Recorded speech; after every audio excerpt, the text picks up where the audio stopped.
14ஆம் அதிகாரம் 2-3 வாக்கியங்களை நாம் படிக்கலாம்.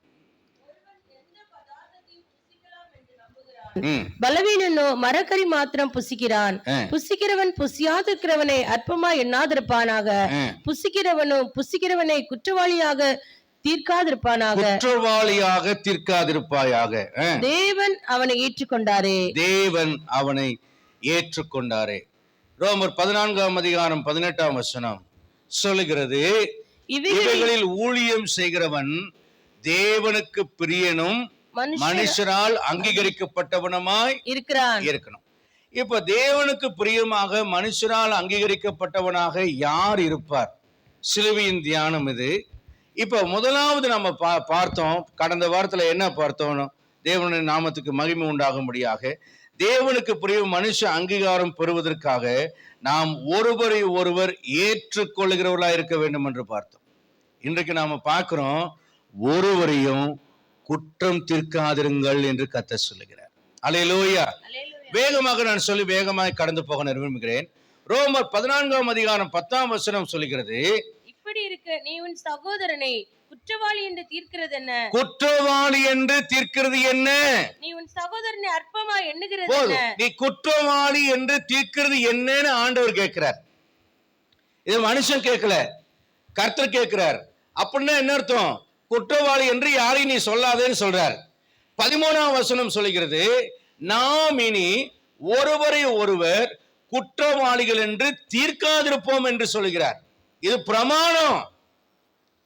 இது என்ன பிரமாணம்? பெந்தகோஸ்தேக்காரர்களா இருக்கிறவர்களை போல குற்றம் சாட்டுகிறவர்கள் வேறு யாருமே கிடையாது. சத்தியம் என்ற போர்வையில ஒருவனை நியாயந்திருப்பதும் ஓரங்கட்டுவதும் அவனை மட்டம் தட்டுவதும் அவனை தள்ளி விடுகிறதையும் யார் செய்கிறோம் என்றால் வெளியில் இருக்கிறவர்கள் அல்ல, நாம் அதை செய்கிறோம். வெளிப்படுத்தல் 12:9-10 சொல்லுகிறது, குற்றம் சாட்டுகிறவன் தாழ தள்ளப்பட்டு போனான், நம்முடைய சகோதரன் மேல அவன் இரவும் பகலும் குற்றம் சாட்டுகிறவனா இருந்தான் என்று வேதம் சொல்லுகிறது. அப்படியானால் தேவன் யாரையும் குற்றம் சாட்டுவதில்லை, சாத்தானே குற்றம் சாட்டுகிறான். ஏனென்றால் தேவன் நம்மை பாவம் செய்யும் போது உணர்த்துகிறார், சாத்தான் நாம் பாவம் செய்யும் போது நமது மேல் குற்றம் சாட்டுகிறார். தேவன் என்ன செய்கிறார்? நீ பாவம் செய்யாத மகனே, நீ பாவம் செய்கிறாய் என்று உணர்த்துகிறார். ஆனால் சாத்தான் என்ன செய்தாய்? நீ பாவம் செய்து விட்டாய், அவ்வளவுதான். நீ பைபிள் படிக்க கூடாது, நீ உபவாசம் போடக்கூடாது, நீ ஜெபம் பண்ணக்கூடாது, நீ ஊழியம் செய்யக்கூடாது, நீ சுவிசேஷம் சொல்லக்கூடாது. ஏனென்றால் நீ குற்றவாளி, ஏனென்றால் நீ பாவி. இந்த மாதிரி யார் உங்களை குற்றம் சாட்டுகிறார்களோ அவர்கள் தேவனுடைய ஆவியினால் நடத்தப்படுகிறார்கள். ஒருவன் பாவத்தில் அகப்படுறத நம்ம கண்டா தனியா போய் அவங்ககிட்ட போய் சொல்லணும். பப்ளிக்கா 10 பேர்த்துக்கிட்ட ஊதி விடுறதல்ல.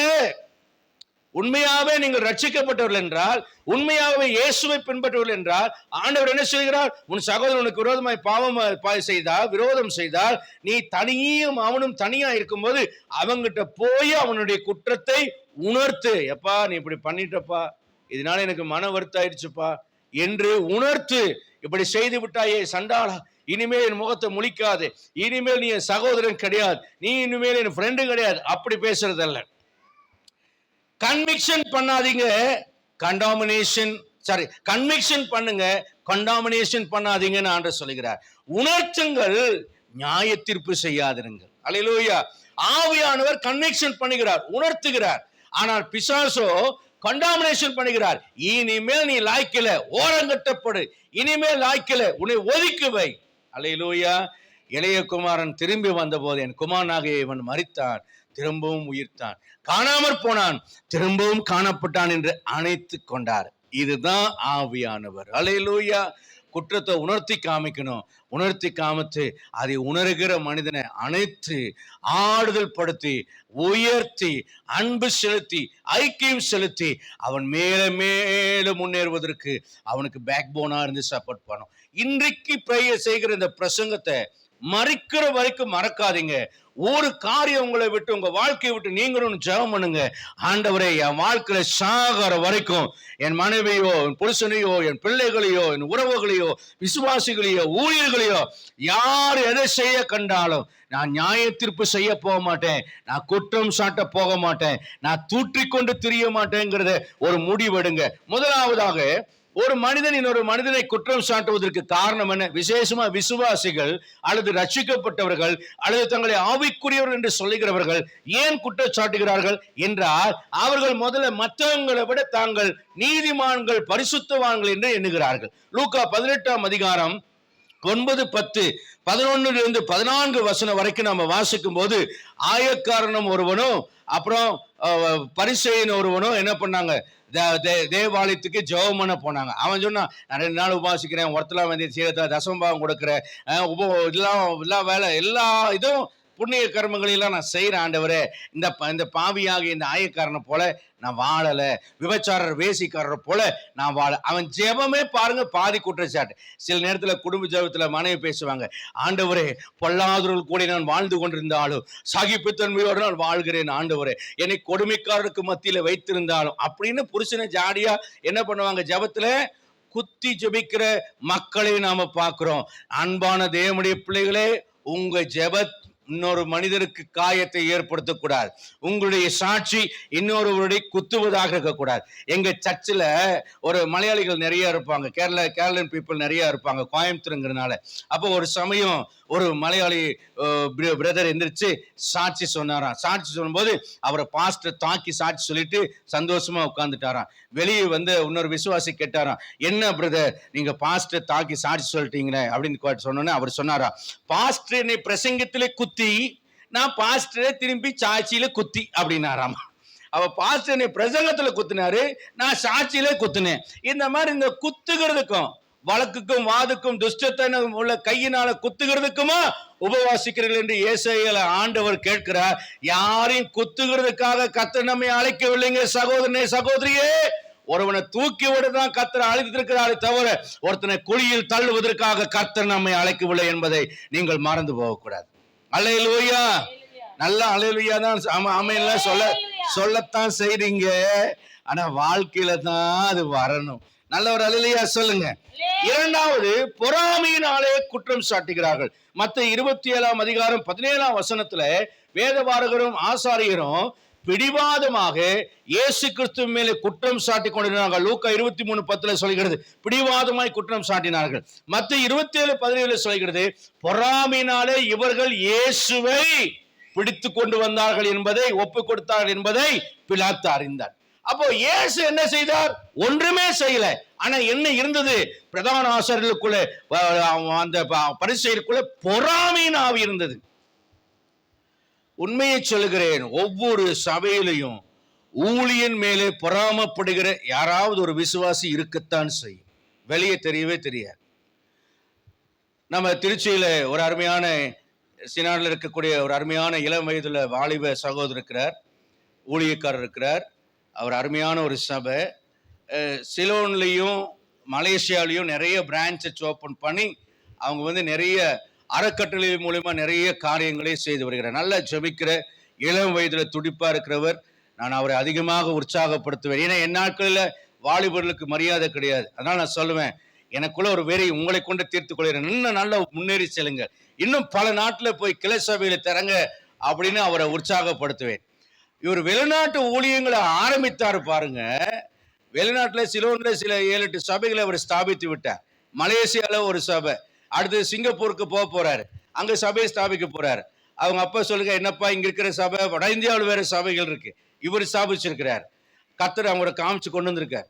ஆனா சபையில ஒரு கூட்டம் எழும்பி இங்க நாங்க கொடுக்குற காசு தசமம் பாகம் இதையெல்லாம் எடுத்துட்டு நீ வெளிநாட்டுல போய் காசு செலவு பண்ணிட்டு இருக்கிற, இங்க இருக்கிற ஊழியத்தை நீ பார்க்க மாட்டேங்கிற, நீ எழும்பி கிட்டத்தட்ட 40 ஆண்டுகளுக்கு பக்கம் இருந்த விசுவாசிகள் ஒரு சிலர் இந்த சபையில நான் தான் மூத்த ஆளு பெரிய ஆளு அப்படின்னு எல்லாம் உட்காந்து அது என்ன பண்ணுச்சு, கலாட்டா பண்ணிட்டு அவர் சொன்னார். அவரு ஒரு மனைவி, எங்க அப்பாவுடைய பிறந்த நாளுக்கு அவரை அழைத்திருந்தேன், பாஸ்டர் நான் வந்தேன்னு சொல்லியிருந்தாரு, ஈரோடு வரேன், அப்படியே வரேன்.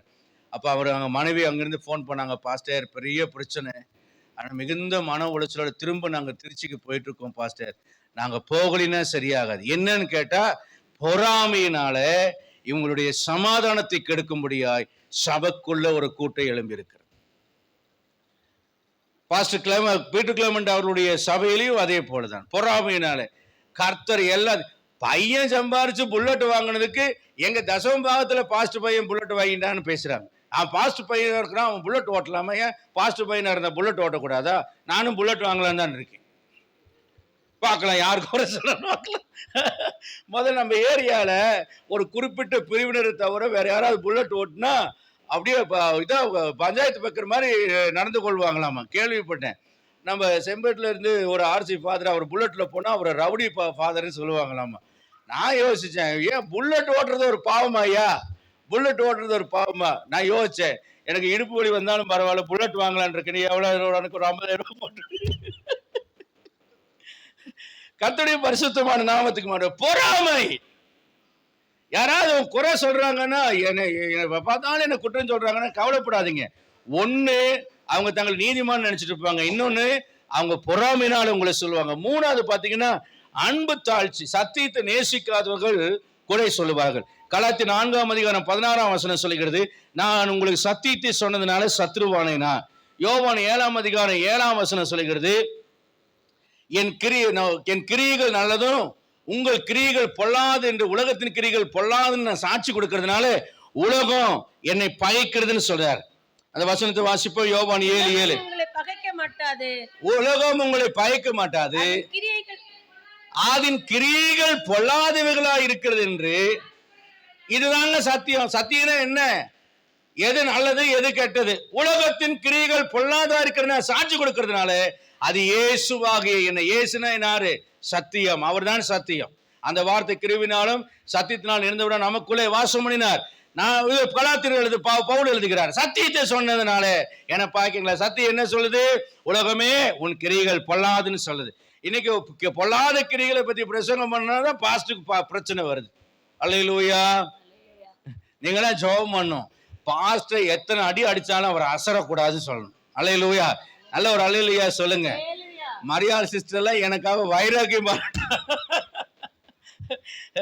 என் மனைவி கிட்ட நேற்றுக்கு சொல்லிட்டு இருந்தேன், எனக்கு 3 அம்மா இருந்துச்சு. ஒன்னு என்ன பெற்ற தாய், இன்னொன்னு எங்க மாமியார், 3வது சபையில டீச்சர் அம்மா. அவங்க சொல்லுவாங்க, நீங்க என்னுடைய வயிற்றுல நீங்க பிறந்திருக்க கூடாதா பாஸ்டர்? மகனில பிள்ளையிலன்னு இருக்கிற எனக்கு நீங்க பிறந்திருக்க கூடாதான்னு அடிக்கடி அவங்க என்னையும் என் மனைவியும் பார்த்து சொல்லுவாங்க. நல்ல ஒரு தாய். அவங்க எல்லாம் எதிரான சூழ்நிலையிலும் அவங்க சொல்லுவாங்க, ஏன் கவலைப்படுங்க, அம்மா நான் இருக்கேன், நீங்க கவலைப்படாதீங்க, என்ன உங்களுக்கு பிரச்சனை, பார்த்துக்கலாம் விடுங்க அப்படின்னு அவங்க இப்போ சொல்லுவாங்க. அதே மாதிரி இப்போ நேற்றுக்கு நான் சொல்லிட்டு இருந்தேன், இப்போ அந்த இடத்துல நம்ம ஓல்கா அம்மாவை கர்த்தர் வச்சிருக்காரு. இப்போ உங்க அம்மாவும் போறாங்க, அன்கான்சியஸ்ல இருக்காங்க. அடுத்தது அது அவங்க ஒருத்தங்க தான் அம்மாவா இருக்காங்க. அதே போல ஜெபிக்கிறதுக்கு நான் ரொம்ப நம்புவேன். யார் ஜெபிக்கிறாங்களோ இல்லையோ, மரியாள் சிஸ்டர் எனக்காக நல்லா ஜெபம் பண்ணுவாங்க அப்படின்னு சொல்லிட்டு எனக்கு ஒரு நம்பிக்கை. ஏன்னா ஆரம்பத்திலேருந்து என்னோட கூட இந்த ஊழியத்தில் பயணம் செய்கிறாங்க. நான் எப்படியெல்லாம் வாழ்ந்தேங்கிறதுக்கு ஒரு நல்ல சாட்சியாக இருக்காங்க. சகோதரிகளாக மூத்த விசுவாசிகளாக இவங்க நம்ம பால் பழனி சிஸ்டர் ஒய்ஃப் பரிதா இவங்கெல்லாம் இருக்காங்க. இன்னும் பேர் சொல்லன்னு யாரும் கோவிச்சுக்கிடாதீங்க, ஞாபகம் மருதி வியாதினா இருக்கிற, அதனால மன்னிச்சுக்கிடுங்க. 55 வயசு ஆகி போச்சு, ஞாபகம் மருதி, அது மூளையில் சுருக்கு வந்தால் ஞாபகம் மருதி வரும், அதெல்லாம் மறந்துட்டேன். அதுக்காக பாஸ்டர் எப்போ வாட் அபவுட் அஸ் அப்படின்னு யாராவது தசு புசுன்னு எதுவும் நினைச்சிடாதீங்க. ஒவ்வொருத்தரும் ஒவ்வொரு ஸ்பெஷல். 5 விரலில் எது முக்கியன்னு கேட்டால் நான் எது முக்கியன்னு சொல்லுவேன். ஒவ்வொரு அந்த நல்ல விஷயங்கள் வரும்போது ஒவ்வொரு படுத்தி சொல்லுவேன். நம்ம ஐவான் பிரதர் இன்னைக்கு காலையில் இந்த சாக்லேட்டை மெல்லும் போது, கர்த்தாவே இந்த மனிதரை சபைக்கு கொடுத்ததுக்காக கோடான கோடி நன்றின்னு சொல்லி உங்களுக்காக அப்படி கர்த்தரை ஸ்தோத்திரித்தேன் பிரதர். அதனால கர்த்தர் எந்த பர்பஸ் இல்லாம ஒரு நபரை கூட இந்த இடத்துல வைக்கல. அல்லேலூயா. உங்களை பத்தி பிரசங்கம் பண்ணணும்னா, சாட்சி சொல்லணும்னா அப்புறம் நான் பிரசங்கம் பண்ண முடியாது, அதனால ஷார்ட் பண்ணிக்கிறேன். கர்த்தர் உங்களை ஆசீர்வதிப்பாராக. என்ன சொல்ல வரேன்னா, சத்தியத்துக்காக நிற்கிற விசுவாசிகள் நம்முடைய சபையாரா இருக்க வேண்டும். அல்லேலூயா. நீங்க சத்தியத்துக்கு உங்க வாழ்க்கையில முக்கியத்துவம் கொடுங்க. ஏன்னா சத்தியத்தை தாங்க முடியாதவர்கள் பிறரை குறை சொல்லுகிறவர்களாக, குற்றம் சாட்டுகிறவர்களாக காணப்படுவாள். யோவான் 15 அதுதான் நம்ம பார்க்கிறோம். உலகம் அதனாலதான் 17, 18, 19 வசனத்தை சொல்கிறது, பகைக்கிறது என்று. அடுத்தது 4வது காரியமாக, ஒருவருக்கு நேரிடுகிற சம்பவங்களின் அடிப்படையிலே இவங்க பரிசுத்தவான் அல்லது இவங்க பாவி, இவங்க குற்றவாளி, அதனாலதான் கர்த்தர் அடிச்சாரு, உதைச்சாரு, முறிச்சாரு. ஆக்சிடென்ட் ஆயிடுச்சுன்னு வச்சுக்கொள்ளுங்களேன், எலும்பு ஒழுந்துச்சுன்னா உடனே சொல்லுவாங்க, நீதிமான் எலும்புகள் முறிக்கப்படுவதில் இருக்கிறது, இவங்க எலும்பு ஏன் உடைந்தது? ஆக்சிடென்ட் ஆயிடுச்சுன்னா விபத்துல அகால மரணம் அடைந்துட்டாங்க. அப்ப என்ன பாவம் செஞ்சாங்க? யோபின் பிள்ளைங்க 10 பேரும் அகால மரணம் அடைந்தாங்க. நம்முடைய ஆண்டவராக இயேசு கிறிஸ்து கொலை செய்யப்பட்டார். அவர் அகால மரணம் தான் அடைந்தார். வாழ வேண்டிய வயசுல அநியாயமா கொல்லப்பட்டார். அதுக்காக அவர் மேல நம்ம ஏதோ குற்றச்சாட்டு சொல்ல முடியுமா? சொல்லுங்க பார்க்கல. ரத்த சாட்சிகள் அத்தனை பேரும் ஆயுசு நாட்களுக்கு முன்னால மரிச்சாங்க. அவங்கள பத்தி ஏதாவது நம்ம குறை சொல்ல முடியுமா? அப்படி அல்ல. வசனம் சொல்லுகிறது, யோவான் 9ஆம் அதிகாரம் 2ஆம் வசனத்துல, இவன் குருடனாய் பிறந்தது யார் செய்த பாவம் அப்படின்னு சீஷர்கள் நியாயப்பிரமாணத்தின்படி குறைய கண்டுபிடிக்க முயற்சித்தாங்க. யாருக்காவது எத்தனை பேத்துக்கு சொத்தப்பல் இருக்கு? சொத்தப்பல் வந்ததுக்கு யார் செய்த பாவம் காரணம் கேட்டா என்ன சொல்லுவீங்க? சொத்தப்பல் இல்லாதவங்களை சொல்லுங்க பார்க்கலாம். முடி நரைச்சு போகுது. யார் செய்த பாவத்தினால முடி நரைச்சு போகுது? 40 வயசானா கண்ணு மங்கி போகுது. யார் செய்த பாவத்தினால கண்ணு போகுது? அப்போ நமக்கு நடக்கிற சம்பவத்தின் அடிப்படையில யாரும் யாரையும் குற்றவாளியாய் தீர்க்க வேதம் நமக்கு இடம் கொடுக்கவில்லை. யோபின் புஸ்தகம் 4ஆம் அதிகாரத்துல 7, 8, 9 வசனத்துல நம்ம படிக்கும் போது யோபினுடைய நண்பன் சொல்லுகிறான், குற்றம் இல்லாமல் அழிந்தவன் உண்டோ? அந்த வசனத்தை படிப்போம். குற்றம் இல்லாமல் அழிந்தவன் உண்டோ? சன்மார்க்கர் அதம் பண்ணப்பட்டது. சன்மார்க்கர் அதம் பண்ணப்பட்டிருக்காங்களா? குற்றம் இல்லாமல் அழிந்தவன் உண்டோ? இதை நினைத்து பாரும். இதை நினைத்து பாரும். நான் கண்டிருக்கிறபடி அநியாயத்தை உழுது தீவனை வைத்தவர்கள் அப்படின்னு என்ன சொல்றான்னா, ஜாடியா நீ அநியாயத்தை செஞ்ச, தீவனியும் உழுத, அதான் உன் 10 பிள்ளைகளும் பொட்டுன்னு போயிடுச்சு. உன் சொத்தெல்லாம் ஒரே நாள்ல காணாம போயிடுச்சு. இன்னைக்கு தேங்காய் தோட்டி எடுத்துட்டு மேல சொரிஞ்சுக்கிட்டு கொப்பளத்துல சொரிஞ்சுக்கிட்டு உட்காந்துட்டு சாம்பல்ல உட்காந்துட்டு இருக்கிறேன்னு சொல்லாம சொல்றான். கடைசி அதிகாரத்துல படிச்சு பாருங்க, கர்த்தர் சொல்கிறார், உண்மையில உன் 3 சிநேகிதர் மேல எனக்கு என்ன மூழ்கிறது? கோபம் மூழ்கிறது. என் தாசனாக யோபின் இடத்துல போய் விண்ணப்பம் செய்ய சொல்லு, அவன் ஜெபம் பண்ணாதான் உங்களை எல்லாம் மன்னிப்பேங்கிறார். அப்ப நடக்கிற சம்பவங்களை வைத்துக்கொண்டு நாம் யாரும் யாரையும் குற்றவாளியாக தீர்க்க கூடாது. வயசு கோளர்ல ஒரு பிள்ளை ஏதோ ஒரு பையனை அப்படி கொஞ்சம் பார்த்துருச்சுன்னு வச்சுங்க,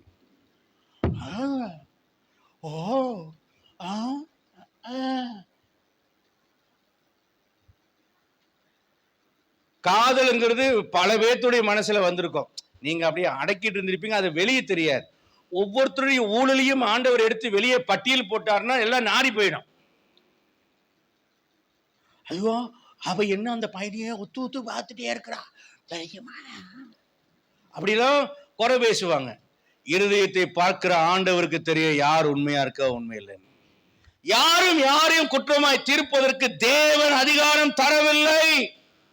யோபு 2ஆம் அதிகாரத்துல 2-3 வசனத்துல சொல்றாரு, முகாந்திரம் இல்லாமல் நீ அவனை நொறுக்கும்படி நீ ஏவனு போதிலும் அவன் இன்னும் தன் உத்தமத்துல உறுதியா இருக்கிறான். அப்படியானா யோபுக்கு நேரிட்ட காரியத்திற்கு யோபினுடைய பாவம் காரணம் அல்ல என்று கர்த்தர் சொல்கிறார். கர்த்தரே சாட்சி கொடுக்கிறார். அதனால யாருக்கு நேரிடுகிற காரியத்தை வச்சு நீங்க என்ன செய்யாதுங்க, நியாய தீர்ப்பு செய்யக்கூடாது என்பதை புரிந்து கொள்ளுங்கள். இப்ப கம் டு தி பாயிண்ட். ஏன் குற்றம் சாட்டாது என்று கர்த்தர் சொல்கிறார்? ரோமர் 14ஆம் அதிகாரம் 4ஆம் வசனம் சொல்கிறது, மற்ற ஒருவனுடைய வேலைக்காரனை குற்றவாளியா என்று தீர்க்க. பக்கத்துல இருக்கிறவங்கள பாத்துங்க, பக்கத்துல இருக்கிறவங்கள பாருங்க, கையை எப்படி வச்சுங்க, அவங்கள பார்த்து கையை வச்சுங்க. ஆமா, கையை வச்சுங்க. நீ யார் சொல்லுங்க? மற்றவருடைய வேலைக்காரனை குற்றவாளியா தீர்க்க. இப்ப சொல்லுங்க, நீ யார்? இது யார் கேட்கிறா? இது யார் கேட்கிறா? ஆண்டவர் கேட்கிறார். அல்லேலூயா. அப்படின்னு என்ன அர்த்தம்? தொலைஞ்சு போடுவேன் அப்படின்னு அர்த்தம். யார் சொல்றா? ஆண்டவரு. யார் சொல்றா? யார் சொல்றா? ஆண்டவர் சொல்றார். குற்றவாளியா தீர்த்த தொலைச்சு விடுவேன். தொலைச்சு ஒரு அல்லேலூயா சொல்லலாமா? அப்போ குற்றம் ஏன் சாட்டக்கூடாதுன்னா, ஆண்டவர் நம்மளை மிரட்டுறார், குற்றம் சாட்டாதே அப்படின்னு ஒரு மிரட்டி நீ யார் அப்படின்னு ஆண்டவர் கேட்கிறார். ரைட்டா? 2வது நேராக நான் வேகமா போறேன். ரோமர் 11ஆம் அதிகாரம் 22ஆம் வசனத்தை படிப்போம். ரோமர் 11ஆம் அதிகாரம் 22ஆம் வசனம். ஆகையால் தேவனுடைய தயையும் கண்டிப்பையும் பார், விழுந்தவர்களிடத்திலே கண்டிப்பையும் உன்னிடத்திலே தயையும் காண்பித்தார்.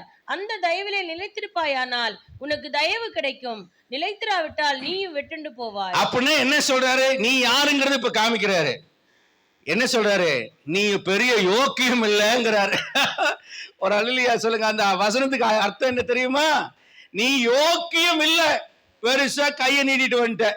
நான் படிச்சுட்டு இருக்கும்போது பத்மநாபன் சொல்லிட்டு எங்களுடைய பிரின்சிபல், வைஸ் பிரின்சிபலா இருந்து அப்புறம் பிரின்சிபலா இருந்தார்.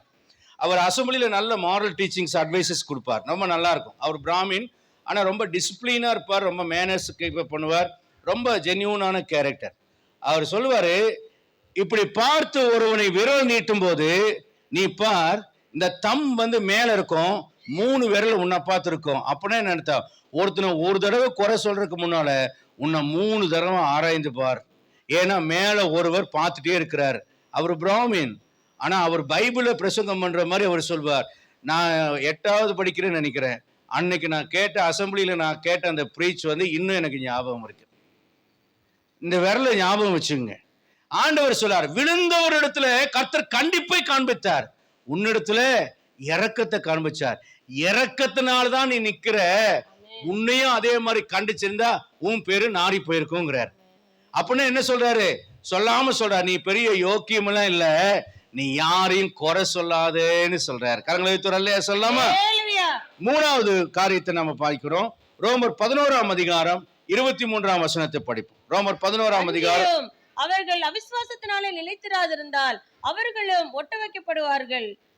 அவர்களை மறுபடியும் ஒட்ட வைக்கிறதுக்கு தேவன் வல்லவராயிருக்கிறாரே. சுபாவத்தின்படி காட்டொலிவ மரத்திலிருந்து நீ வெட்டப்பட்டு சுபாவத்திற்கு விரோதமாய் நல்ல ஒலிவ மரத்திலே ஒட்ட வைக்கப்பட்டிருந்தால் சுபாவ கிளையாகிய அவர்கள் தங்கள் சுய ஒலிவ மரத்திலே ஒட்ட வைக்கப்படுவது அதிக நிச்சயம் அல்லவா? மேலும் சகோதரரே, போதும். 8, 9 வசனங்களை வாசி. பெருமை பாராட்ட, அந்த விழுந்த கிளைகளுக்கு விரோதமாக பெருமை பாராட்டாதே. அந்த வசனத்தை படி 11ஆம் அதிகாரத்துல அந்த 18, 17, 18, 19 வசனங்கள். சில கிளைகள் முறிக்கப்பட்டிருக்க காட்டு ஒலிவ மரமாய் நீ அவைகள் இருந்த இடத்திலே ஒட்ட வைக்கப்பட்டு ஒலிவ மரத்தின் வேருக்கும் சாரத்துக்கும் உடன் பங்காளியா இருந்தாயானால் நீ அந்த கிளைகளுக்கு விரோதமாக 18ஆம் வசனம், நீ அந்த கிளைகளுக்கு விரோதமாக பெருமை பாராட்டதே. பெருமை பாராட்டுவாயானால் நீ வேரை சுமக்காமல் வேர் உன்னை சுமக்கிறது என்று நினைத்துக்கொள். ஆண்டு முதல்ல சொல்லிட்ட, நீ யாரு அப்படின்னு கேட்டாரு. உனக்கு அதிகாரம் இல்லை, நீ யாரு, தொலைச்சிருவே அப்படிங்கிறார். 2வது சொல்றாரு, விழுந்தவரிடத்துல கண்டிப்பையும் உங்களோட தயவையும் காமிச்சாரு, அதனால நீ நிக்கிற, நீ பெரிய யோக்கியம் இல்லைன்னு சொல்லிட்டாரு. 3வது ஆண்டவர் என்ன சொல்றாரு? விழுந்த கிளைகளுக்கு விரோதமாய் பெருமை பாராட்டாதே, ஏன்னா வேறுதான் உன்னை சுமக்குது, நீ வேற சுமக்கல, ஆண்டவர் தான் உன்னை சுமந்துட்டு இருக்கிறாரு. அது மட்டுமல்ல, 23ஆம் வசனத்தை சொல்றாரு, வெட்டப்பட்ட அந்த கிளைகளை திரும்ப ஒட்ட வைக்க தேவன் வல்லவராய் இருக்கிறாருங்கிறத மறந்துடாது. இன்னைக்கு விழுந்து கிடக்கிறான்னு நினைக்காத, நாளைக்கு அவனை கண்மணியின் மேல கொண்டே கர்த்தர் நிறுத்திடுவான்னு சொல்றாரு. அல்லேலூயா. அதனால குற்றமா நீ யாரையும் தீர்க்காதேன்னு சொல்றாரு. 4வது சொல்றாரு, மத்தேயு 7ஆம் அதிகாரத்துல 1-4 நமக்கு நல்லா தெரியும். உன் கண்ணில் இருக்கிற உத்தரத்தை உணராமல் சகோதரன் கண்ணுல இருக்கிற துரும்பை எடுக்க நீ வகை பார்க்கிறது என்ன? நீ எந்த அளவினால் அளக்கிறாயோ அதே அளவினால் உனக்கு அளக்கப்படும். அப்படின்னா என்ன அர்த்தம்? நீ எப்படியெல்லாம் குறை சொல்றியோ அதே மாதிரி உன்னை குறை சொல்லுவாங்க. அல்லேலூயா. அன்பானவர்களே, தயவு செய்து இந்த வசனங்களை மனதிலே கொள்ளுங்கள். நாம ஒருவரை பத்தி குறை பேசுறதுக்கு முன்னால கர்த்தர் அதே அளவு அதே தராசுல கர்த்தர் நம்மை நிறுத்தி பார்க்கிறார் என்கிற ஒரு தெய்வ பயம் நமக்கு இருக்குமானால் நாம யாரையும் குற்றவாளியா தீர்க்க நம்ம முன் வர மாட்டோம். ரோமர் 2ஆம் அதிகாரம் 1-6 சொல்லுகிறது, நீ எதை குற்றமாய் தீர்க்கிறாயோ அவைகள் நீயே செய்கிறபடியால் உன்னை நீயே குற்றவாளியாய் தீர்க்கிறாய் என்று கர்த்தர் சொல்லுகிறார். அல்லேலூயா. நேரமாக நான் வேகமாய் கடந்து போகிறேன். 5வது காரியம், 1 Corinthians 4ஆம் அதிகாரம் 5ஆம் வசனம் சொல்லுகிறது, இது ரொம்ப ரொம்ப முக்கியம். காலத்துக்கு முன்னால யாரை குறித்தும் நியாய தீர்ப்பு செய்யாதேன்னு கர்த்தர் சொல்றார். அல்லேலூயா. ஆனதால் கர்த்தர் வரும் அளவும் 1 Corinthians 4:5 கர்த்தர் வரும் அளவும் நீங்கள் காலத்துக்கு முன்னே யாதொன்றை குறித்து நியாய தீர்ப்பு செய்யாதிருங்கள். இருளில் மறந்திருக்கிறதை அவர் வெளியரங்கமாக்கி இருதயங்களின் யோசனைகளை வெளிப்படுத்துவார். அப்பொழுது அவனவனுக்குரிய புகழ்ச்சி தேவனாலே உண்டாயிருக்கும். ஆமென். வேதம் சொல்லுகிறது, நாளானது அதை விளங்க போனோம். நானே சபையில் இருந்தேன், மலையில ஊழியம் செய்தேன், வாலிப பிரயத்துல என் மேல நான் எதுவுமே பதில் பேசாதனால குற்றவாளியா தீர்த்தாங்க. இதே திருச்சி பட்டணத்துல இருந்து வந்த ஒருத்தன் தான் அதுக்கு எல்லாத்துக்கும் மூல காரணமாக இருந்தான். ஆனா இன்னைக்கு நான் எங்க இருக்கேன், அவன் எங்க இருக்கான்னு தெரியல. அவன் எங்க இருக்கிறான்னு அவனுடைய சொந்த தம்பி இந்த நேபாள் ஒழித்துக்கு போயிட்டு வந்து கேலண்டர் கொடுக்க என் இடத்துல அனுப்பி வைத்தாங்க. அந்த முக ஜாடை, பேசுற விதம், அந்த பல்லுக்கு நடுவில் இருக்கிற சந்து எல்லாத்தையும் பார்த்து சொன்னேன், நீங்க இந்த ஆளுடைய தம்பி தானே, அதே மாதிரி ஜாடியா இருக்குன்னா இல்லவே இல்லைங்கிறான். அப்படி யாருமே தெரியாதுங்கிறான். அப்புறம் நான் கேட்டேன், இந்த மாதிரி உங்களுடைய இன்னொரு அண்ணன் இப்படி இந்த இடத்துல ஊழியம் செய்யறாரா அப்படின்னு கேட்டான். ஆமாண்ண, ஏன்னா அவனுடைய தம்பி, மூத்த தம்பி. அப்ப சொன்ன, அது மூத்த தம்பினா அப்படி இந்த ஆளு உங்க அண்ணன் தானே, எப்படி நீங்க இல்லைன்னு சொல்றீங்க? அரை மணி நேரமா கேட்கிற, அவர் எந்திரிச்சு போற வரைக்கும் அந்த நபர் என்னுடைய அண்ணன் ஒத்துக்கொள்ளல. சொந்த தம்பி கூட தன்னுடைய அண்ணன் சொல்லிக் கொள்றதுக்கு வெக்கப்படக்கூடிய ஒருவனாக அவன் வாழ்கிறான். ஆனா விழுந்தனிடத்துல கண்டிப்பு என்னிடத்துல தயவையும் காமிச்சனால இன்னைக்கு நிக்கிறேன். நான் அவனை ஒரு நாளும் காட்டி கொடுக்கவே இல்லை, ஒரு நாளும் அவனை குறை சொல்ல. நான் சொன்னேன், எல்லா குற்றமும் என்னோட தான் பாஸ்டர்னு சொல்லிட்டு எல்லா பழியும் நான் ஏற்றுக்கொண்டு வந்தேன். ஆனா நாளானது அதை விளங்க பண்ணுகிறது. அல்லேலூயா, நல்ல ஒரு அல்லேலூயா சொல்லுங்களேன். நான் என் சொந்த கதையை சொல்லலைங்க, யாரையும் குற்றமாய் திருக்க நமக்கு அதிகாரம் இல்லை. காலம் வர்ற வரைக்கும் காத்துருங்க. அநியாயமா உங்களை சொல்லியிருந்தாலும் ஒரு நாள் வரும், அந்த நாள் உங்களை விளங்கப்படும். இதே திருச்சி பட்டணத்துல சபையில விசுவாசியா இருந்துட்டு பிரிஞ்சு போயிட்டு சபையை ஆரம்பிச்சுட்டு அவங்க என்னை பிளாக்மெயில் பண்ணாங்க. என்ன தெரியுமா அந்த சகோதரி சொன்னா, என் ஜாக்கெட் எல்லாம் கிழிச்சிட்டு என் நெஞ்சில கையில எல்லாம் நான் வந்து என் நெகத்துல புரண்டிட்டு போலீஸ்ல போய் இவன் என்னை ரேப் பண்ண வந்தான் அப்படின்னு கேஸ் கொடுப்பேன் எனக்கு மிரட்டினாங்க. அப்ப நான் வேற பேச்சுலரா இருக்கேன், கல்யாணம் ஆகல. எனக்கா பயமான பயம், உபவாசம் போட்டு ஓடு அழுது, ஆண்டவரே இவங்கெல்லாம் என்ன வேணா செய்ய துணிஞ்சவங்க, கர்த்தாவே என்னை காப்பாத்துங்க அப்படின்னு சொல்லிட்டு முழங்காலிய நின்ற அந்த ஸ்திரீயை நான் தான் நம்ம சர்ச்சு கலரையில அடக்கம் பண்ணியிருக்கேன். ஆனா கர்த்தரை இன்னும் கிருபையாக எனக்கு தயவு பாராட்டி இருக்கிறார். மரியாதை சிஸ்டர் அவங்களுக்கு எல்லாமே அவங்களுக்கு நல்லா தெரியும். என் அன்புக்குரியவர்களே, ஒரு நாளை கர்த்தர் வைத்திருக்கிறார். யார் உங்களுக்கு விரோதமா என்ன காரியங்களை செய்தாலும் பொறுமையா காத்துருங்க, நாள் வரும், அந்த நாள் அனைத்தையும் விளங்க போனோம். அல்லேலூயா. ஆறாவது காரியமாக யோவான் 7:24 சொல்லுகிறது, தோற்றத்தின்படி தீர்ப்பு செய்யாதீங்க. அப்படின்னு அர்த்தம், மனுஷன் முகத்தை பார்க்கிறான், தேவனோ இதயத்தை பார்க்கிறார். 1 சாமுவேல் 16:7 சொல்லுகிறது. யோவான் 7:24 நம்ம படிக்கும்போது அங்க பார்க்கிறோம், தோற்றத்தின்படி தீர்ப்பு செய்யாதீங்க. லூக்கா 13:1-5 இருக்கும்போது, பிலாத்து சில கலிலேயருடைய ரத்தத்தை அவங்களுக்கு பலியோட கடந்தான் கேள்விப்பட்ட போது, நீங்க அவங்களெல்லாம் பாவிகள் என்று நினைக்கிறீர்களா? அப்படி இல்லை, எருசலேம் இருக்கிறத விட அவங்க பாவிகள் அல்ல. சீலாவோமில கோபுரம் இடிந்து விழுந்து 14 பேர் செத்து போனாங்க, அவங்க இங்க இருக்கிறவங்களை விட அவங்க பாவிகள் என்று நினைக்கிறீர்களா? அப்படி அல்லவென்று சொல்லுகிறேன். நீங்களும் அப்படியே நீங்களும் மனம் திரும்பாமல் போனால் கெட்டு போவீர்கள் என்று சொல்கிறேன். நாம நினைக்கிறோம் ஒரு ஜெயிலுக்குள்ள இருக்கிறவன் பெரிய பாவி, தூக்கு தண்டனை கைதி பெரிய பாவி, இந்த மாதிரி இருக்கிறவங்க எல்லாம் பெரிய பாவி நினைக்கிறோம். அவங்களை விட பாவிகள் மறைந்து வாழ்ந்து கொண்டிருக்கிறார்கள்.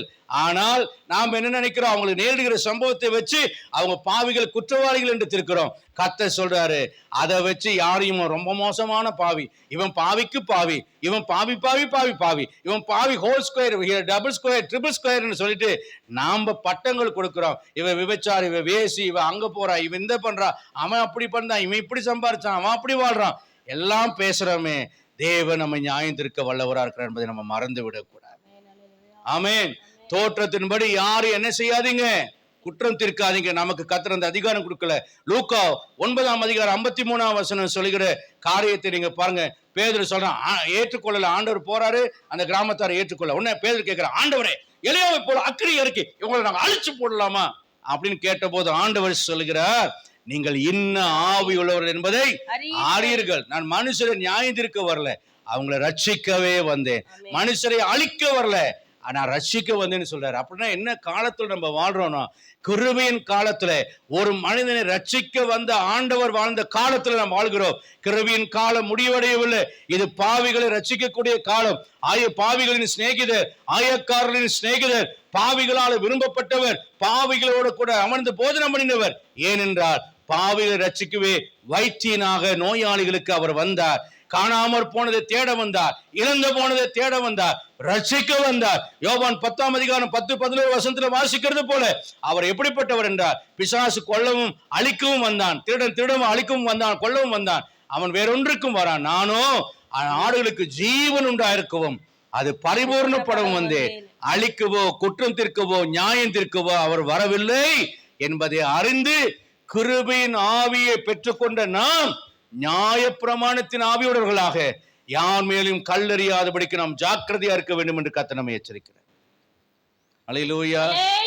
வெறும் எந்த நாட்களை சாப்பிடாம இருந்து, கறி சாப்பிடாம இருந்து, உபவாசம் இருந்துட்டு அப்படியே முகத்தை வாட பண்றதெல்லாம் ஒரு பிரயோஜனம் இல்லை. சிலுவையை உண்மையா தியானிக்கிறோம் என்றால் சிலுவை என்ன சொல்லுகிறது? பாவிகளுக்காக இயேசு மரித்தார், பாவிகளுக்காக ஜீவனை தந்தார் என்று சொல்கிறது. இன்னைக்கு நாம் நியாயம் தீர்த்துக் கொண்டு நாம் பகைத்து கொண்டிருக்கிறோம் என்றால் தேவன் நம்முடைய ஆத்துமாவை பார்க்கிறவர், நாம நியாய தீர்ப்பு செய்ய வல்லவராக இருக்கிறார் என்பதை மறந்து விடக்கூடாது. ஏன் யாரும் குற்றவாளி இல்லைன்னு ஆண்டவர் சொல்றாருங்கிறத நான் சீக்கிரமா சொல்லிட்டு போறேன். ரோமர் 8ஆம் அதிகாரம் 34ஆம் வசனம் சொல்கிறது, இயேசு பாவிகளுக்காக பரிந்து பேசி ஜெபிக்கிறார். 1 யோவான் 2:1 சொல்கிறார், ஒருவன் பாவம் செய்வானானால் பிதாவின் வலது பாரசத்திலிருந்து இயேசு அவனுக்காக பரிந்து பேசுகிறவராய் இருக்கிறார் என்று வேதம் சொல்லுகிறது. அல்லேலூயா சொல்லலாமா? அல்லேலூயா சொல்லலாமா? நாம என்ன பண்ணுவோம்? புரணி பேசுவோம். யாராவது பாவம் செஞ்சா நம்ம என்ன பண்ணுவோம்? உடனே மோட்டார் பைக் எடுத்துட்டோ அல்லது உடனே ஒரு ஹேண்ட் பேக் எடுத்துட்டோ உடனே முக்காடு போட்டுட்டு, அந்த காலத்துல இந்த பெந்தகோஸ்தே சபை பரிசுத்த வாட்டிகள் ஜெபம் பண்றாங்கிற போர்வையில அவங்க பார்த்து 3 மணி நேரம் புறன்னு பேசி 3 நிமிஷத்துல ஜெபத்தை முடிச்சுட்டு நல்ல கறியும் ஜோறு தின்னு ஓட்டு வந்துருவாங்க. நாம புரணி பேசி கிளம்புவோம். ஆனால் ஆண்டவரோ பரிந்து பேசுகிறவரா இருக்கிறார். நீங்க புரணி பேசுறவங்களா? நீங்க பரிந்து பேசுறவங்களா?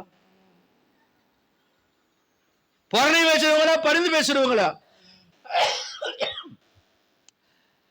உங்க மனசோட வச்சுங்க, யாருகிட்டையும் சொல்லிடாதீங்கன்னு 100 பேர்த்துக்கிட்ட சொல்லிடுறது. புரியுதா? அப்புறம் என்ன சொல்றது? ஜெபம் பண்றதுக்காக தான் சொல்றேன், பாரத்தோடு சொல்றேன், அவங்க கெட்டு போக கூடாதுக்காக சொல்றேன்னு ஊரெல்லாம் கொளுத்தி போட்டு விட்டுறது. ஒரு கன்னிகை அவதூறு செய்யாதிருப்பாயாகன்னு வேதம் சொல்லுகிறது. ஆனா நம்முடைய நாவை நாம் காத்து கொண்டிருக்கிறோமா? யாராவது பாவம் செய்யறதை பார்த்தா உடனே இப்ப மொபைல் போன் இருக்கு, ராத்திரி 10 மணிக்கு மேல 9 மணிக்கு மேல ஆளுகளை கான்டாக்ட் பண்ணி மணிக்கணக்கா புறணி பேசுறது. நீ உன் முதுக சொரிஞ்சு விடு, நான் என் முதுக சொறிகிறேன்னு சொரிஞ்சு அடுத்து குறைகளை பேசுவது. அந்த மொபைல் போனே வெடிச்சு சதறி போவதாக இயேசுவின் நாமத்தினால். புறணி பேசாதீங்க, பரிந்து பேச உங்க முழங்கால முடக்குங்க. பாஸ்டர் சுந்தரையாட்ட போய் புறணி பேச வந்து அவர் சொல்வாரா, நீ முழங்கால முடக்காம குதிகால தூக்கிட்டு வந்தியா, போ வெளியேன்றவார். அவர் வீட்டுக்கு அவர் ரூமுக்கு வெளியே போடுற, அடுத்தவங்களை பத்தி குறை பேச உள்ள வராத அப்படின்றவார். போர்டே போட்டிருக்க. இந்த குறை பேசுற ஆவி இந்த பெந்தகோஸ்துக்குள்ள அப்படி ஒரு ஆவி, காத்து கூட இல்லாம இருக்கும், ஆனா அந்த குறை பேசுறது இல்லாம போகாது. யாரு யாரை பத்தி குறை பேச, உண்மையா ஒருவனுக்காக ஒருவன் ஜெபிக்கிறவனா இருந்தா அவன் குறை பேச மாட்டான். 2வது பாருங்க, ரோமர் 11ஆம் அதிகாரம் 23ஆம் வசனத்துல ஆண்டவர் சொல்லுகிறார், மீண்டும் ஒட்ட வைக்க தேவன் வல்லவரா இருக்கிறார். ஆமா, விழுந்துதான் போயிட்டான், நான் இல்ல சொல்லலையே. ஆமா, கெட்டுதான் போயிட்டான், இல்லன்னு சொல்லலையே. எரேமியா தீர்க்கதரிசியை பார்த்து அவனை குயவன் வீட்டுக்கு அனுப்புறார். குயவன் மணந்து கொண்டிருக்கிறான், கெட்டு போயிருச்சு. உடனே அவன் என்ன பண்ணான்? அதை வேற பாண்டமா மாத்தி அதை மணஞ்சான். ஆண்டு கேட்கிறார், இஸ்ரவேல் புத்திரரே, நான் குயவனா இருக்கிறேன், நீங்கள் களிமண்ணா இருக்கிறேன். அவன் எப்படி தன் பாத்திரத்தை தன் பார்வைக்கு ஏற்றபடி வேறே பாண்டமாய் வணைந்தானோ, கெட்டு போனவர்களை வேறு விதமாய் வணைவதற்கு கர்த்தர் வல்லவரா இருக்கிறாரு. நீங்க உங்களுக்கு களிமண் மேல யார் அதிகாரம் கொடுத்தா? மண்ணின் மேல் உங்களுக்கு யார் அதிகாரம் கொடுத்தா? விழுந்து போனவனை குறை சொல்லி தூத்தி பேசுறதுக்கு யார் உங்களுக்கு அதிகாரம் கொடுத்தான்? விழுந்து போனவனை குறை பேசுற யூடியூப்காரனுடைய இதெல்லாம் பார்க்காதீங்க, கேட்காதீங்க, வேதத்தை படிங்க.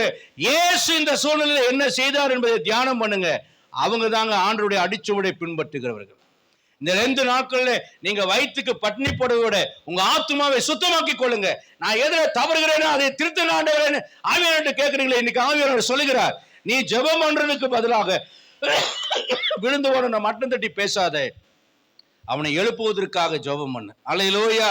ஆண்டவர் சொல்றார், மீண்டும் ஒட்ட வைக்க தேவன், மீண்டும் ஒட்ட வைக்க தேவன், மீண்டும் ஒட்ட வைக்க தேவன். சிம்சன் விபச்சாரம் பண்ணனா, 2 பொம்பளை கிட்ட போய் விபச்சாரம் பண்ணா, கண்ணை இழந்து போனா. ஆனா ஒரே திரும்பியாய் மீண்டும் பரிசுத்த ஆவியானவர் அவனுக்கு இரக்கம் பாராட்டினார். எழுப்ப கர்த்தர் வல்லவரா இருக்கிறார்.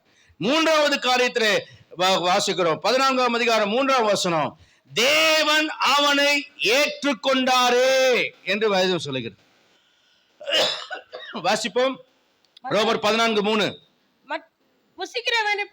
கடைசி வார்த்தை பாடிமா, யாரையும் குற்றவாளியா தீர்க்காதே, அந்த கடைசி வார்த்தையை பாருங்க, புசிக்கிறவனை குற்றவாளியாய் தீர்க்காதிருப்பானாக, தேவன் அவனை ஆண்டவரே ஏற்றுக்கொண்டாராம். பரலோகத்தை உண்டு பண்ணினவரே ஏற்றுக்கொண்டாராம், பரலோகத்துக்கே ஏத்துக்கிட்டாராம். நீங்க யாருங்க? சாமியே வரம் கொடுத்துச்சான், பூசாரி நடுவில் எதுக்கு குறுக்க? நல்லா கவனிங்க, ஆண்டவர் ஏற்றுக்கொண்டுட்டாராம், தேவன் ஏற்றுக்கொண்டா நீங்க யாரு? அவனை குற்றவாளியை தீர்க்கிறதுக்கு நீங்க யாரு? அதனால ஏன் குற்றவாளி இல்லைன்னு சொல்றேன். அவனுக்காக இயேசு பரிந்து பேசுகிறார், அவனை மீண்டும் ஒட்ட வைக்க கர்த்தர் வல்லவராக இருக்கிறார், வேற பாண்டமாக அவனை கர்த்தர் வணைவார். மூன்றாவதாக வாசிக்கிறது போல தேவன் அவனை ஏற்றுக்கொண்டிருக்கிறார். ஒரு பாவியாக ஸ்ரீவன் தொட்டான், அந்த பரிசையை நினைச்சான், என்ன தொடர்பு பாவின்னு இவருக்கு தெரியாதா, அவ தொட்டு இருக்கிறாள். அவன் சொன்னான், நீ கைக்கு தண்ணி கொடுக்கல, என்னை கூப்பிட்டு எண்ணெய் வைக்கல, இதெல்லாம் நீ பண்ணல. அவ வந்ததுலேருந்து கண்ணீரால கழுவி தன் தலைமையில துடைச்சு என் பார்த்து முத்த சேர, மகளே நீ என்னிடத்தில் அன்பு கூர்ந்து விட திரளான பாவங்கள் மன்னிக்கப்பட்டது, சமாதானத்தோடு போ. அல்லேலூயா. கையமயமா பிடிக்கப்பட்டு கல் எடுத்துட்டு வரான். நாம அடிக்கடி எனக்கு பிடிச்ச ஒரு பெரிய சம்பவம், ஒரு பட்டிமன்ற பேச்சாளர் சொன்னா, பெண்களுக்கு இயேசு ஒண்ணுமே செய்யல. முகமது நபி இதுல பாருங்க, ஏதாவது ஒரு பெண் நபி வந்தாங்களா? அதே போல இந்து இதுல பாருங்க, எல்லா தெய்வத்துக்கும் ஆம்பளை குழந்தை தான் பிறந்துச்சு, பொம்பளை குழந்தை பிறந்துச்சு. பட்டிமன்றத்தில் ஒருத்தர் பேசினார். அதனால மதங்கள் பெண்களை நிராகரிக்கிறதுன்னு சொன்னார். நான் அதை வன்மையா ஆட்சேபிக்கிறேன். மதங்கள் பெண்களை நிராகரிக்கிறது கிறிஸ்து பெண்களை நிராகரிக்கவில்லை. கன்னி மைந்தின் மரியின் வயிற்றில பிறந்தார். அன்றைக்கு பெண்களுக்கு எதிரான அநேக சமூக சீர்திருத்த கேடுகளை அவர் மாற்றி பெண்களுக்கு அவர் இரட்சகராக இருந்து பெண்களை அவர் உயர்த்தி வைத்தார். அல்லேலூயா, அல்லேலூயா. பெண் இனம் விடுதலை எல்லாம் அவரை பின்பற்றி தான் இன்னைக்கு சமூகத்துக்குள்ள வந்திருக்கிறது. பெண்கள் வெறும் காம சுகபோகத்துக்காகவும் வேலைக்காரர்களாக மட்டும் பயன்படுத்தப்பட்ட இந்த காலத்துல இன்னைக்கு பெண்கள் மேலே வருவதற்கு காரணம், கிறிஸ்தவ நாடுகளில் பாருங்கள், பெண்கள் ஈக்குவல் ரைட்ஸ்ல இருக்காங்க, நாட்டை ஆளுகிறவர்களா இருக்கல. காரணம் என்னன்னா கிறிஸ்துவம். அல்லேலூயா. அதனால நன்றாக தெரிந்து கொள்ளுங்க, தேவன் ஏற்றுக்கொண்டிருக்கிறார். அவருக்கு ஆண் என்றும் இல்லை, பெண் என்றும் இல்லை. ஒரு அல்லேலூயா சொல்லலாமா? அப்ப தேவன் ஒருவனை ஏற்றுக்கொண்டுட்டா நீங்களும் நானும் ஒன்னும் செய்ய முடியாது. நான்காவது காரியத்தை நீங்க பாருங்க, ரோமர் 14ஆம் அதிகாரம் 4ஆம் வசனம் சொல்கிறது, தேவன் அவனை நிலைநிறுத்த வல்லவராக இருக்கிறார். அல்லேலூயா. அந்த வசனத்துல மற்றொருடைய வேலைக்காரனை குற்றவாளியை தீர்க்கிறதுக்கு நீ யார்? அவன் நின்றால் விழுந்தால் அவனுடைய எஜமானுக்கே அவன் உத்தரவாதி, அவன் நிலைநிறுத்தப்படுவான். அந்த வார்த்தை நீங்க கவனிக்கணும், அவன் நிலைநிறுத்தப்படுவான். தேவன் அவனை நிலைநிறுத்த வல்லவராயிருக்கிறார். அல்லேலூயா. எந்த ஊழியக்காரனையும், எந்த விசுவாசியையும், எந்த வாலிபனையும், எந்த வாலிப பிள்ளையும், எந்த சகோதரனை, எந்த சகோதரியையும் யாராவது நியாயம் தீர்த்தால் இந்த வசனம் கடைசி நாளில் உங்களை நியாயம் தீர்க்கும். அவனை நிலைநிறுத்த கர்த்தர் வல்லவராக இருக்கிறார். நீங்க யாரை வச்சு பேசுனீங்களோ, யாரை குற்றம் சொன்னீங்களோ, உங்க முன்னால சிங்காசனத்தில் அவர்களை உயர்த்தி வைத்து கர்த்தர் உங்களை தாழ்த்தி போடுவார். ஆகவே நாம் தெய்வ பயத்தோடு நாக்க திறக்காம ஜாக்கிரதையாக காத்துக்கொள்ள வேண்டும்.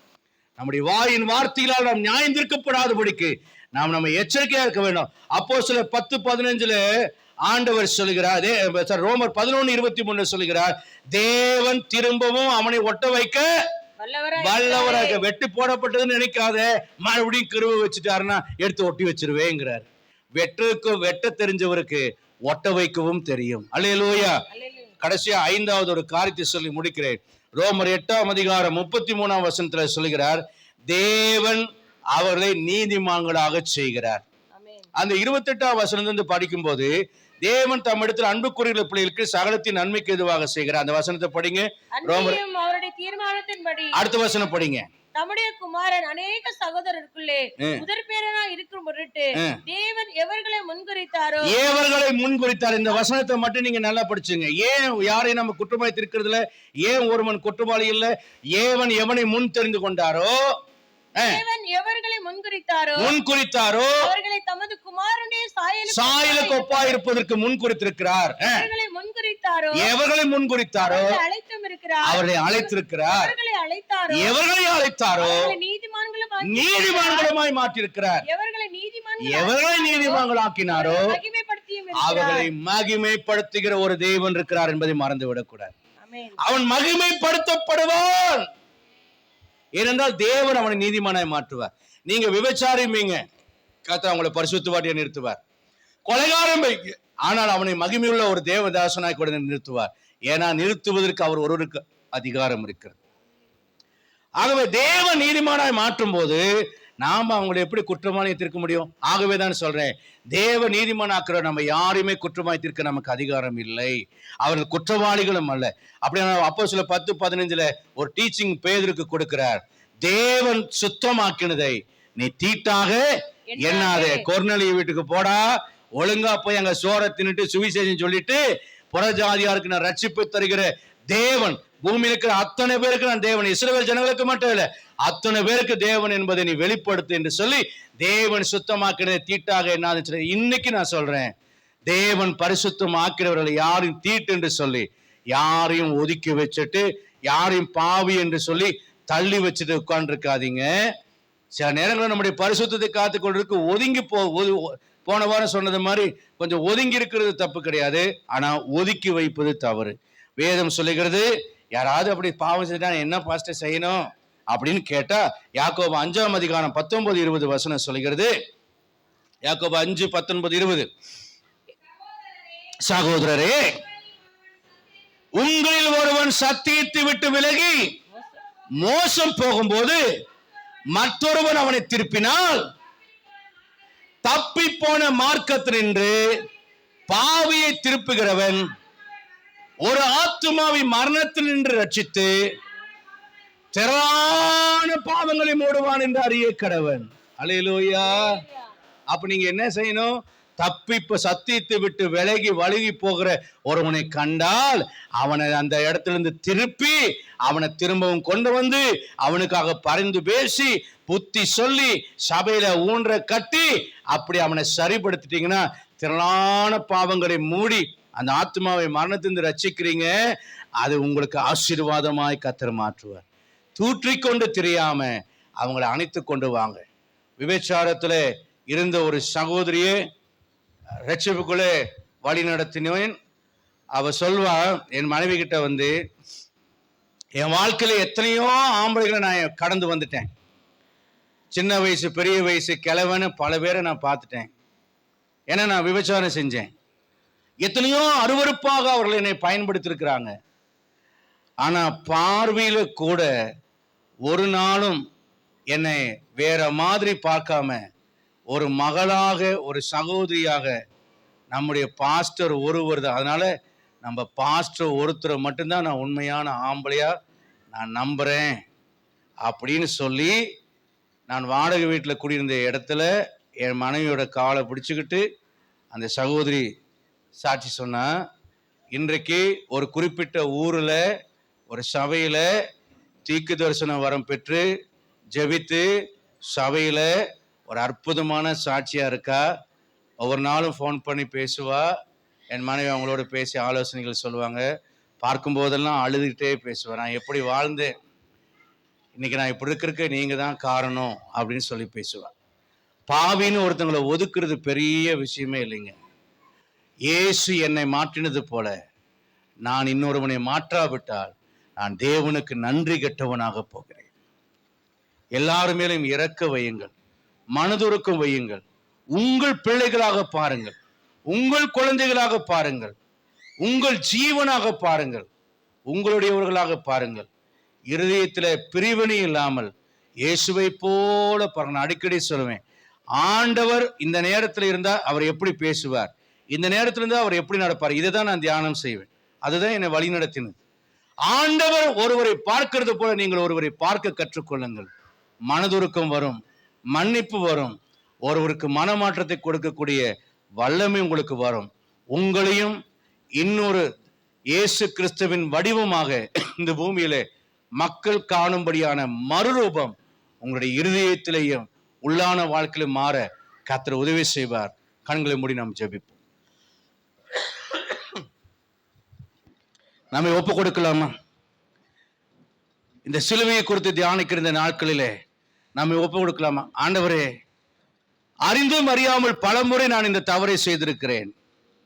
நியாய தீர்ப்பு செய்கிற, குறை சொல்லுகிற, குற்றம் சாட்டுகிற ஒரு ஊழியத்தை நான் செய்திருக்கிறேன் ஆண்டவரே. அப்படி ஒரு வாழ்க்கையை நான் வாழ்ந்திருக்கிறேன் ஆண்டவரே. ஆனா இன்றைக்கு என்னை ஒப்பு கொடுக்கிறேன், என்னை சீர்படுத்துங்க ஆண்டவரே, என் உள்ளத்துல தாழ்மை உண்டாக எனக்கு கிருபை செய்யுங்க. சொல்றீங்களா? ஆண்டவரே என்னை தாழ்த்துறேன். அர்ப்பணிப்போமா? ஆண்டவருடைய சமூகத்துல ஒப்பு கொடுத்து அர்ப்பணிங்க.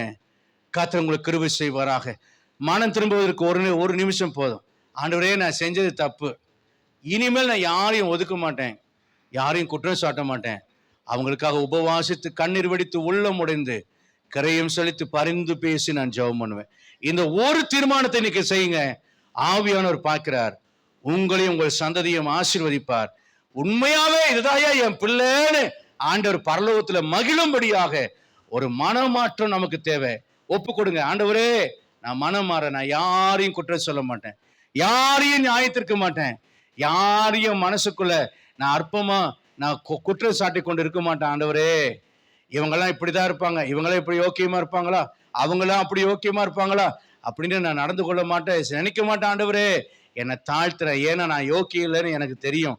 விழுந்தூரத்துல கண்டிப்பு காமிச்சிங்க, எங்கள்கிட்ட தயவு காமிச்சதுனால, என் குற்றத்தை வெளியே காட்டாம என்னை மன்னிச்சதுனால இன்னைக்கு நான் நிக்கிறேன் ஆண்டவரேன்னு சொல்லி ஒப்பு கொடுங்க. இந்த சிந்தை எப்போது நம்ம இடத்துல இருக்கட்டும்.